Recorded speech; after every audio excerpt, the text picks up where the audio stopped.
Anyway, ito, bago tayo matapos, siyempre hindi natin makakalimutan to. February 14 na bukas eh. Ay, Wednesday. Tama. Ano ba ngayon? Tuesday. Tama.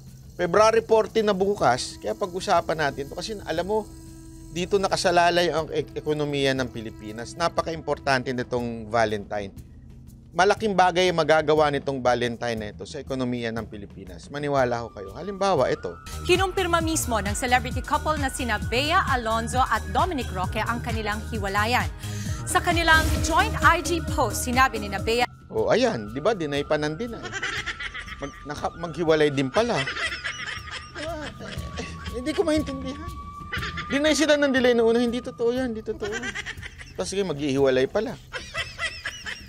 Kasi ganito konteksto niyan. Nagkaroon kasi ng chika-chika na naman dyan. May mga, alam mo na, may mga ano dyan, mga marites na mga reporter na sinabing hindi daw matutuloy ang kasal. Kasi engaged sila hindi daw matutuloy. Kasi si babae daw, sobrang yaman. Si lalaki, parang umaasa lang daw sa babae. Ganun ang istorya. Kaya hindi daw matutuloy yung kasalan nila whatsoever. Tapos deny sila ng deny. Deny ng deny. Siyempre ako, alam mo naman yung mga kasama ko, mga chismosa rin yun.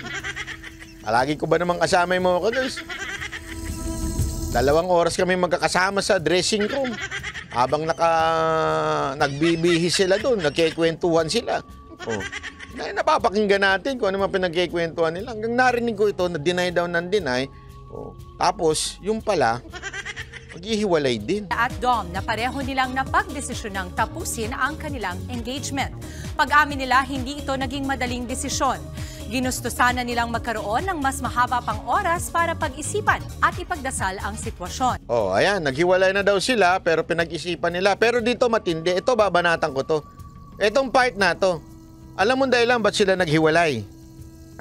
Kasalanan nyo. Ganun. Kasi pinagchismisan nyo kami. Maya maghiwalay na kami. Ito, sabi nila sa sa post nila ha. Ang kaso, masyado na raw maraming espekulasyon, tanong at insulto sa issue. May mga marami daw kasing espekulasyon, marami daw issue, marami daw marites. So, naghiwalay na lang kami. Anong dahilan yun, Bea? Bea naman. Yun ang dahilan mo kaya kayo naghiwalay dahil marami lang chismoso sa tabi? Marami lang nagki-question? Pirma pa ng kanilang hiwalayan nang wala nilang pahintulot. Tinawag... meron daw kasi nagsabing hiwalay na sila nang walang pahintulot nila, kaya tinuluyan na nila. Anong klaseng dahilan yan, Bea? Bea naman!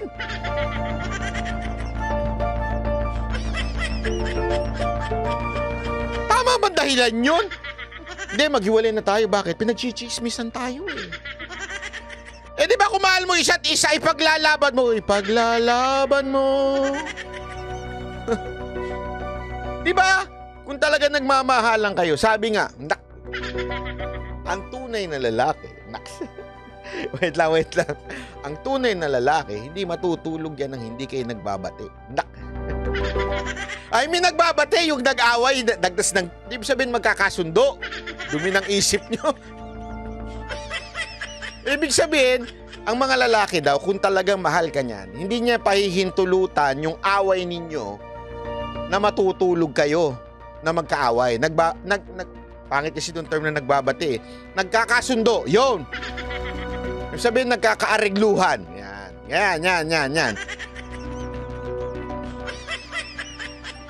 Ganun daw ang tunay na lalaki. Sabihin, kasi alam mo, ito. Makinig kayo, makinig. Mga babae, mga lalaki, makinig kayo sa akin, ha. Ang mga babae kasi may tendency na yung ang hilig makipag-iwalay. Yung araw-araw na nakikipag-iwalay.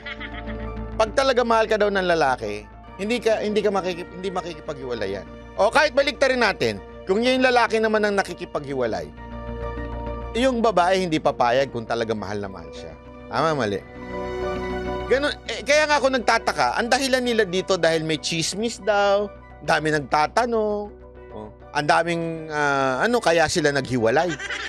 Ha? Anong klaseng dahilan yan? Kami pa sinisi nyo?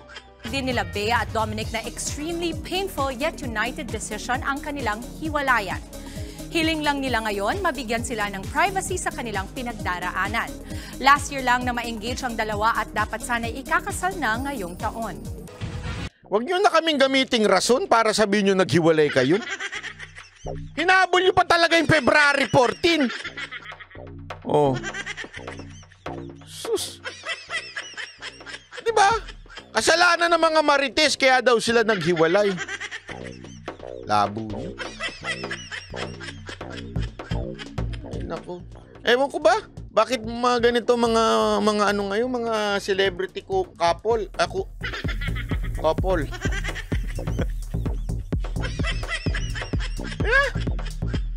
Ang daming hanas sa buhay. Hindi, ito dito ako nagtataka eh. Ito mga celebrity na to, ha?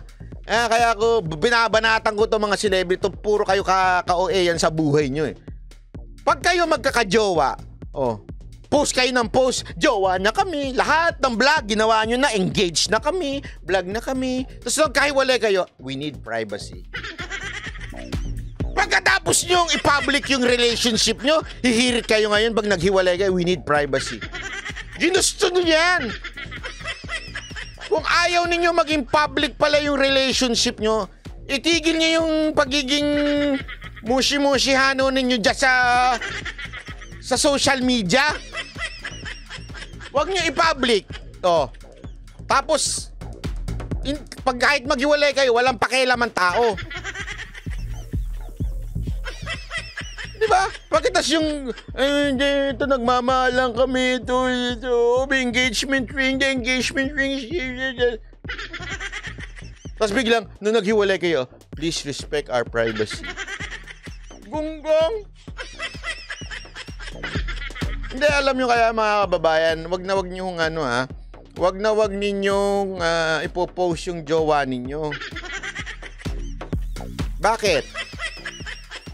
Kasi pag nakipag-iwalay kayo, mukha kayong tanga.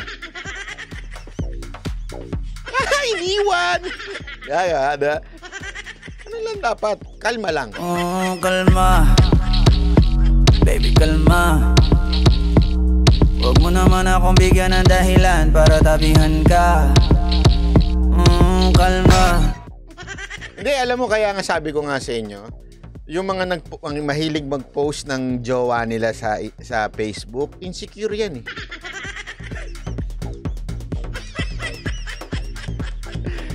Ano, dami mong kaway, banat bay. Ginagawa mong yan.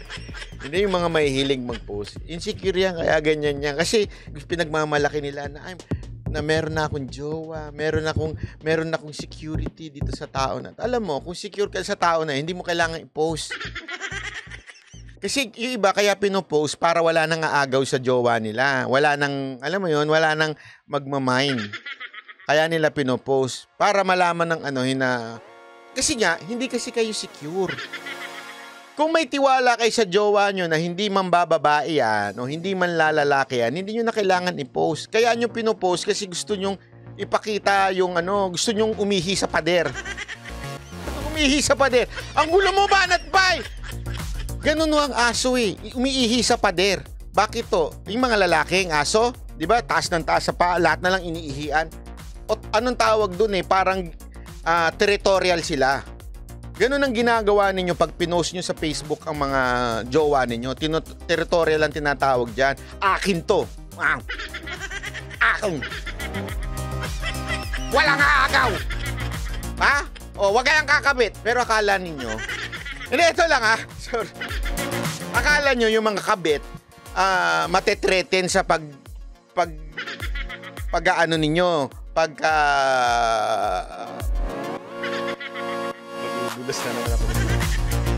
Sa pagpo-post nyo, alam nyo kung bakit? Yung mga kabit, yung mga babaeng mahilig kumabit,